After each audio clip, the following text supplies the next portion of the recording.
बिस्मिल्लाहिर्रहमानिर्रहीम। अल्लाह ताला का लाख लाख शुक्र और करम के साथ आज का वीडियो करते हैं स्टार्ट। अपना पहला अफ्तारी जो है वो दिखा रहा हूँ। और सबसे पहली बात ये बताऊँ कि आज घर पे कोई है नहीं, सब गए हुए हैं, यानी कि कहीं कहीं गए हुए हैं। तो आज मैं घर पे जो अफ्तारी कर रहा हूँ वो है ये कचौरी और सिर्फ पापड़। तो कचौरी पापड़ अभी मैं खाने लगा हूँ और ये पानी है। अभी बस ये खाने के बाद नमाज़ पढ़ेंगे, उसके बाद जाके देखेंगे बाहर से कुछ बिरयानी वगैरह जो है वो ले आएंगे। आटा गूंद के रखा हुआ था तो मैं सोचा रोटी बनाऊँ, पराठा बनाऊँ। तो मैं ये छोटा छोटा पेड़े बना के तकरीबन 5-6 कचौरियाँ बना लिया हूँ। पापड़ मैं खाने लगा हूँ।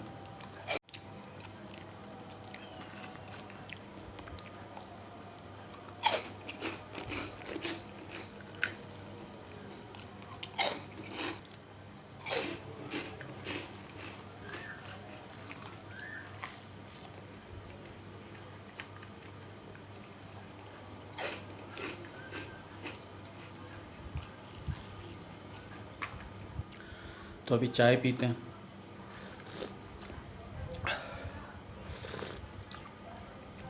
वीडियो अच्छा लगे तो लाइक करिएगा, चैनल को सब्सक्राइब भी कर ले ताकि मैं आगे और भी वीडियो बनाता रहूँ व्लॉगिंग के हवाले से और नात के हवाले से भी। नात जो है मैं शॉर्ट में अपलोड करता रहता हूँ खुद ही से पढ़ पढ़ के, तो उसको भी देखिएगा। चैनल को सब्सक्राइब कर लिए, वीडियो को लाइक कर दिए और शेयर कर दिएगा। अस्सलाम वालेकुम।